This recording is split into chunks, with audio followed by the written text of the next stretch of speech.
It's Cookie Lab.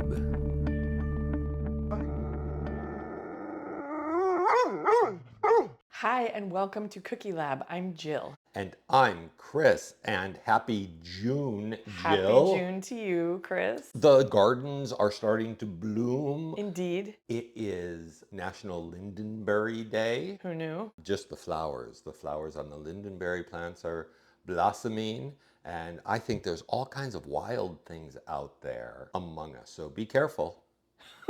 wild, marauding wild plants. Yes. So I am intrigued to hear, because you said you brought us a surprise ingredient today. Yes, it is a plant. It is a dessert vegetable. It is rhubarb. It's a dessert vegetable. A dessert vegetable. I mean, I don't even know if I can name another dessert vegetable, but this is one. And it's June. It's time for rhubarb and strawberry rhubarb treats. I'm thinking. Wow. Okay. Excellent. You got me. I can't think of another dessert vegetable. Yeah, so this morning, my daughter is visiting from California and she took my car and I thought, I've got to make cookies for Cookie Lab. What do I have on hand? I have a fabulous rhubarb plant that lives underneath the machinery that collects the data from the solar panels and sends the energy to the energy company and the data to the people that send me money for the solar energy. Wow, these are money-making rhubarb plants that disguise your solar panel. Yeah, they're not quite tall enough, but it's that time of year. So I thought I'd make some rhubarb cookies for Cookie Lab. I can't wait. Strawberry rhubarb pie is my personal favorite. You like that more than key lime pie? Yes. Okay. It's a great pie. This cookie is, you could call it a strawberry rhubarb cookie because I made strawberry frosting. Well, then I will call it a strawberry rhubarb cookie. You could. Yeah. So tell me of the history of this cookie. Well, I don't know about the history of the cookie. I used a few different recipes because one of them had coconut and I thought that would be too busy. And I'm not a huge coconut. Well, I love the flavor of coconut. Yeah, but some people don't like those shards. Texture. Yeah. So, and also I used the Mighty-licious flour for the first time, and I wanted to see. I didn't really want a distraction. Yeah. So it's like a brown sugar cookie with juicy pieces of rhubarb in it. Made with Mighty-licious flour. Made with Mighty-licious flour, rhubarb from my yard. I chose it because there were some that looked lumpy like a chocolate chip cookie and some that looked flat like a ginger molasses cookie, and that's the one I went for. Except it turned out like bumpy like a chocolate chip cookie. Okay. So I'm going to tell you the history, not of this cookie, but of rhubarb. The history of rhubarb? Yes. Hasn't it been around since the Garden of Eden? It definitely has been around since before the Garden of Eden. It has been used... Before the Garden of Eden? Yes. 5,000 years ago in China, they were using the roots, and 2,100 years ago in Greek and Roman times, and the dried roots were used as a laxative. Oh, do I have to be careful of this cookie? I don't think so. No. There are many varieties and it hybridizes very easily. Some of these plants have no properties at all and some of them are high in the components that would have a cathartic effect on you. And there's like no way of knowing. There's no system. There's no way of knowing. There's just like a bunch of different varieties and they like cross-contaminate and Yeah. I don't think it's a reliable... Do you think that your rhubarb, if we did a genetic study, if we got Hunter back on the Cookie Lab payroll, Cookie Lab payroll and he broke down the genetics of this, do you think that it would trace back to ancient Chinese rhubarb? Or that it's now just some hybridization that is so different that it wouldn't be even identifiable? I'm sure it would be identifiable as rhubarb. I just think there's a great variety. Okay. There's no record of it being used in any culinary manner until the 1800s. Fanny Farmer's cookbook. No. Hydrox cookies. It was popular to the point of mania in the 1800s. It's popular to the point of mania in my head. England is the place where it became a culinary thing. Okay. Prior to World War II, it was easy to grow and people figured out that you could sweeten it and use it in wine and desserts. It also matures early. Like we're eating this rhubarb now, right? If we wanted apples, we'd have to wait till like the end of August. Yeah. So there were reasons that people wanted to use this thing. Okay. With World War II rationing and sugar rationing, it became less popular because you basically need to sweeten it if you want to put it in a dessert, right? It's so Yeah, tart. it's so tart. It's super tart. Yeah. So we need sugar. So sugar needed really to have been refined before it could be a popular dessert vegetable.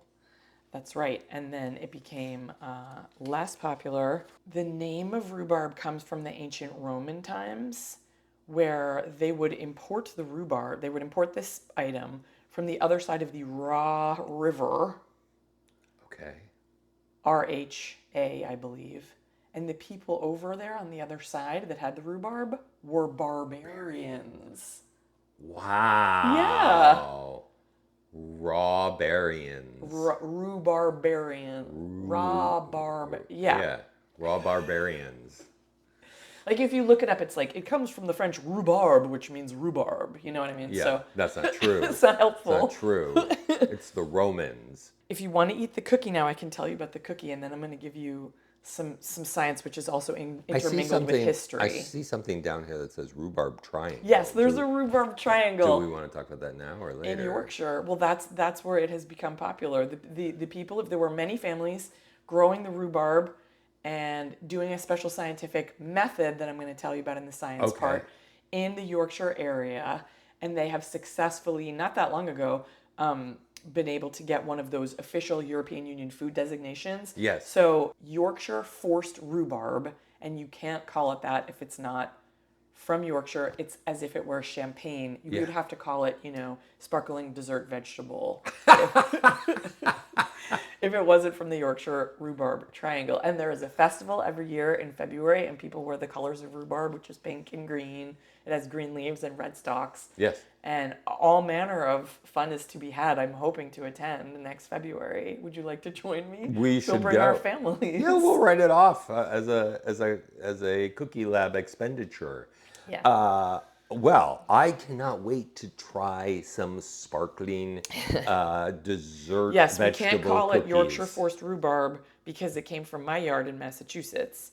But these are the cookies, and they have some strawberry frosting on them. The recipe that was supposed to produce a flat cookie had some cream cheese frosting on it that was kind of yellow in color, and that didn't really do it for me. It didn't say rhubarb. Yeah, yellow. So I added a couple of drops of red food gel. Good. To make it look like strawberries, and then I put a super secret ingredient in it to make it taste like strawberries.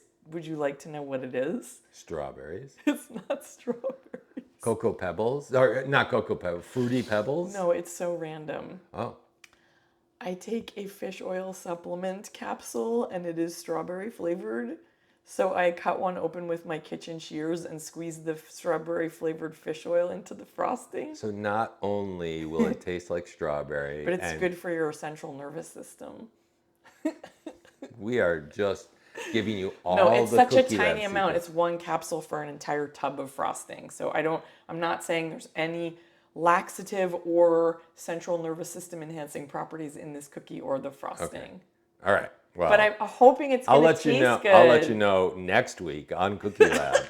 Are you ready to eat it? Yes. It's tall and bumpy. It has some nice Yeah, browning on the bottom. Yep. It's a little puffier than a chocolate chip cookie. So I whipped the sugar and butter a very long time at a very high speed. For like over 3 minutes? Or 3 minutes. Yeah, great. I did not refrigerate the dough because our sponsor, My Delicious, says you don't have to because there isn't any of that harsh, grainy stuff that needs to be hydrated. Yeah, and So I thought, oh, it won't flatten if I refrigerate it. So that's the reason I'm telling you I didn't refrigerate it, because it's not like I froze the ball. Yeah. I thought it was going to spread and it didn't. Let's take a look. You want to look inside?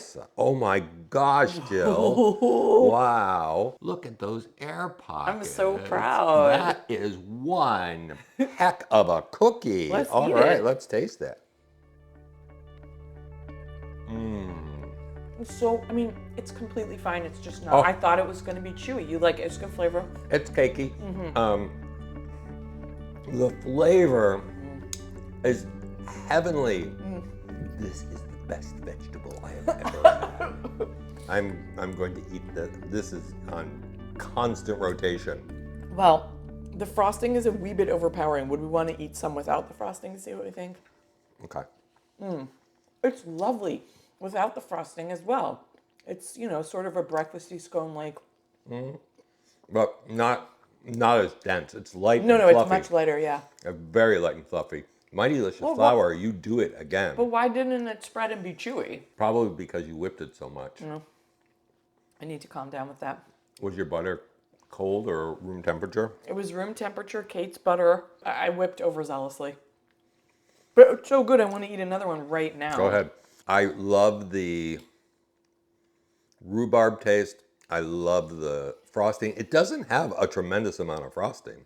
No. That fish oil must be really strawberry-ish. I don't know. It was just like that particular one was recommended to me by my nurse practitioner as one that was easy to Yeah, because usually they taste like fish.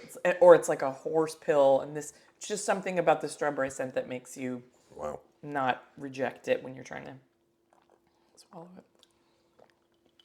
Excellent. All right. Okay. So, is there any science in Yes. this? So the reason why it's called Yorkshire Forced Rhubarb Triangle is because of the unexpected discovery of forcing rhubarb. I don't know what that is. It was discovered accidentally in the Chelsea Physic Garden, which was founded in like 1673 or something like that in London, England. Okay. It is the second oldest botanical garden I believe I've been there. in England, and they wanted to study and develop plants for medicinal Yes, uses. I have been there. I've walked through it. I'm sure it's awesome. It's got lots of medicinal plants. So, story goes, sometime in the 1800s, somebody working there dumped some soil at the end of the season on top of a rhubarb plant. And guess what happened? The rhubarb started growing like crazy, shooting stalks straight up At the end of the season. in a Barbie pink color. Get out. Yes, and so what they realized was that keeping the plants in darkness creates like a panic response in the plant that wants to find the light. I have the same response. The rhubarb is like, I'm afraid of the dark. Yeah, they're crazy people here. Get out. Get out, go up to the light, and Yeah. it takes all the carbohydrates in the root system and pulls them into the stalks, and it gives it better flavor and changes the color because the reddish pigments are drawn elsewhere. This Up is to the all light- in my up to the notes. light, yeah. I don't know. Wow. So they figured out this accidentally, and they decided to do it on purpose. And so there were all these families that started doing this. And what they do is they fertilize the fields, they plant the rhubarb, they leave it in the fields for 2 years. It doesn't, they just leave it. They don't, Yes, it that's grows, how it begins. it dies, it grows, Yeah, it that's how dies. it begins. Okay. Second time around, they let it go through a frost because the frost does something to the inside of the plant, turns things on and off, Yeah, as sure. all plants do, right? Breaks And down the cell walls. creates a chain of events. Okay. So the carbohydrates in the roots is transformed into glucose. They then put them in a shed with no lights. Okay. But they have to watch it, and they can't watch it because they can't. It's dark. They can't turn on. So they put metal spikes and they put a candle. Get out. Yes, and they carefully light the candle and check the rhubarb and then snuff it out because even like a second of light will mess up the whole process. Why don't they just use infrared cameras? Because this came from so long ago. 1600s. Yeah. And so now it's down to a smaller number of families. At peak production, there were 200 families. Some of the developments that resulted in the decline of the rhubarb was the sugar rationing, but also refrigerated transport came so we could get more exciting exotic fruits. Yes. And people were trying more different Yeah. things. So rhubarb was like So the rhubarb... the tart cousin. Yeah. So the rhubarb industry has weathered some ups and downs, but they're very proud of it. And as of, like I said, it was in 2010 that they got this designation. And They should have a designation.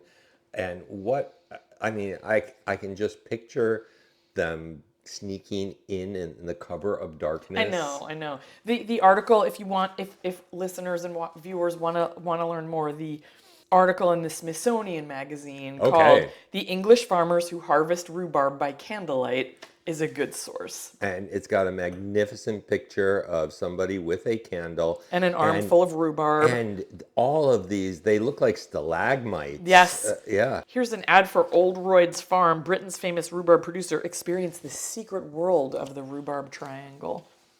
There are secrets to be had. The secret world of the rhubarb triangle. I thought it was going to be like triangle trade. I didn't. I thought it would be more of a history lesson. I am so pleased by this. I want to go visit the sheds, and I want to go harvest it at night and make these cookies there is for tourism, them. There is tourism about this. Like Yeah.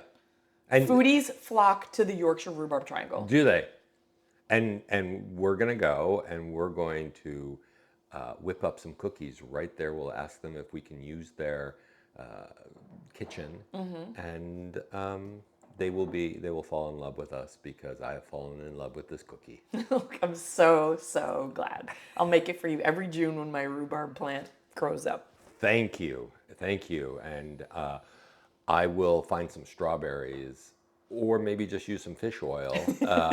And red food gel. My new favorite pie, fish oil and rhubarb pie. Who needs strawberries? All right, next week on Cookie Lab. What have you got for us? So much excitement. Back to, it's going to be a throwback to an episode we did before. Oh. And we're going to learn even more. Cannot wait for that. Yeah. See you then. Bye.